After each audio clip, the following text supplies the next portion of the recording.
be totally honest, Kelly, I've been listening the last 10 minutes of this show. I cannot believe what I'm listening to. I heard your last guest say, if the economy shrinks, that's good. If the stock market goes down... Oh, whoever's listening.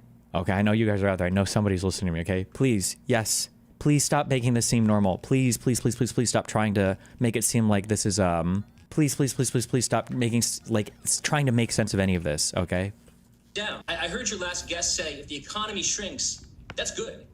If the stock market goes down, that's good. If the housing market crashes, that's good. If there's a trade war, that's good. When did the capital class get taken over by degrowther protectionists? Yes! Where are they? Where are they? Where are the donors? Where is the donor class? Where are the billionaires? Where is my deep state? Anybody? Hello? Are you out there anywhere? Any of these people, please? Seeking 19th century autarky. Okay, but yeah, the A word, yes. More people need to get on board with using that word. Yes, the autarky. That's what we're trying to do, and it's stupid. Let me just jump in for a second, because if there's one refrain we've heard from millennials over the past several years, it's I am retarded. The dream is gone. They can't afford a house. Good, let them suffer, okay? The problem is that the boomers were right all along. But the boomers didn't realize they were also talking about themselves. The boomers were right in that millennials and maybe even Gen X, they're spoiled because they don't know what pain and suffering is like. But the boomers didn't know what pain and suffering was like either. So the boomers were right. They just didn't realize they were talking about themselves too. So you know what? Everybody needs to suffer a little bit, okay, to understand, okay, you thought that the dream was dead? You thought that everything was going to be fucked? Oh, no, my friend. Let me show you what it looks like when everything is fucked, okay? You thought COVID, you thought that was horrible because you had to miss school for a year? Oh, my friend. Groceries are too expensive. It's only the first chapter of abundance. It's apparently the first chapter of your book. So yeah. Aren't you a little surprised to hear the globalists? Oh, this is the guy. Oh, Derek Thompson, is that his name? Oh, I never remember what this guy looks like. He's like face camoed to me. He's the co-author of the Abundance book with Ezra Klein, right? Yeah, okay. The pro-stock market types who are supposed to be at fault for all of this now reading out of your book and saying we're bringing prices back down.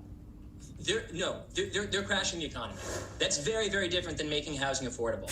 If you want affordable housing, you need a job. If you crash the economy, you're going to have unemployment. And whenever unemployment hits an economy, as we just saw in 2008 and we saw before in the 1990s, who loses their jobs first? It's last one in, first one out. It's young people. So if your job or if your plan is to crash the economy in the short term for the purpose of helping young people afford a house, you have got it totally backward. Young people need jobs, they need money, and then they need a plan to make housing affordable, right? Donald Trump could have come into office and said, what I want to do is to make the construction of housing affordable. That means the inputs to housing. Instead, he slaps a 25% tariff on Canada, which we import our lumber from, and a 25% tariff on Mexico that we get drywall gypsum from, thus immediately raising two of the most important inputs for housing by 25%. Emmanuel Macron. Oh my God, I'm so sorry. It's such a good meme. Oh, it's such a good meme. Wait, does anybody have this Twitter video from yesterday? I don't know if I watched it on stream or not. I watched it off stream though. What was it? I think it was called like Not an Onion Skit. This video, please. Anybody have it? I like how she even wore red. While certainly the economy will be adjusting, the negotiations will continue.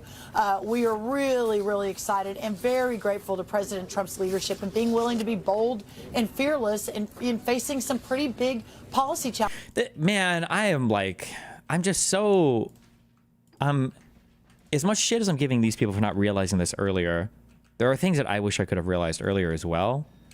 The both sidesing is just something that I am embarrassed if I've ever done this in any way. The Democrats are better people. They're better human beings.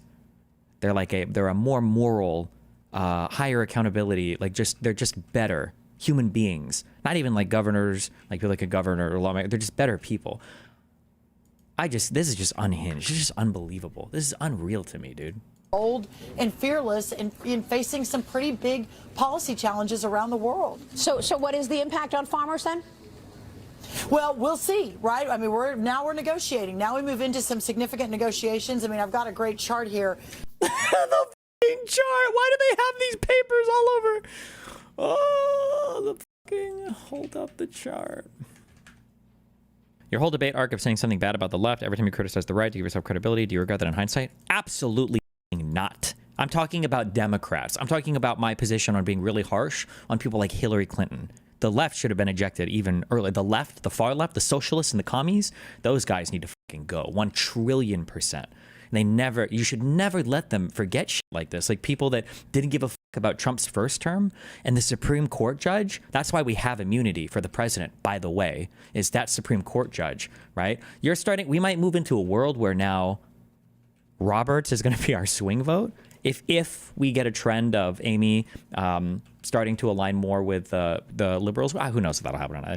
That was on that one tier. I don't know if that'll be a regular thing or not. But like that was the Supreme Court justice we lost, and then people like Hassan and other leftists saying that because of the situation in Gaza that both presidents were going to be the same. Like no, fuck these people. They have no place in our party. Fuck 'em. The witch hunt against Marine Le Pen is another example of European leftists using lawfare to silence free speech and censor their political opponent, this time going so far as to put that opponent in prison. It is the same playbook that was, and look at that, Macron jailing political opponents.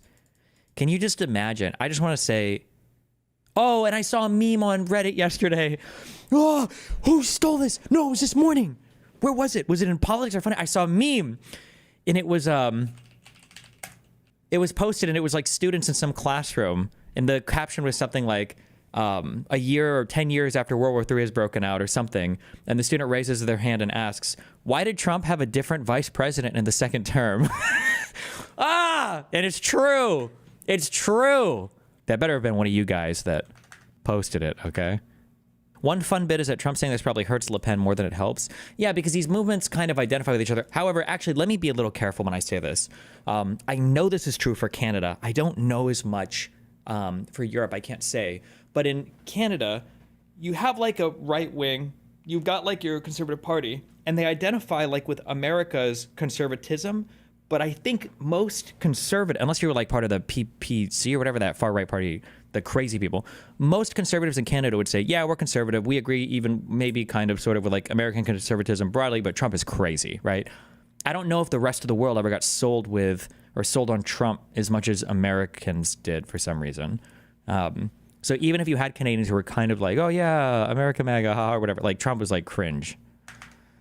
Yeah, I don't know.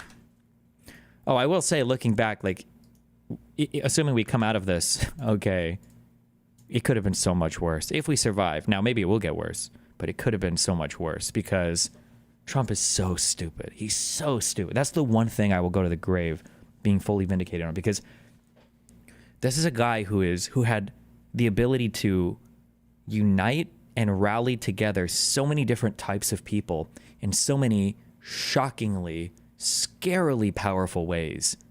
In a way, Trump is not only the worst strongman ever, like he's weak. He's strong in places where he should be weak, like trying to do fucking econ policy on his own. And he's weak in places where he should be strong, like negotiating against the rest of the world. Like if Trump was actually the guy that people said he was, Putin should have been afraid to continue in Ukraine, and he should have been looking for an exit as soon as possible instead of seeing Trump as just another man to be manipulated.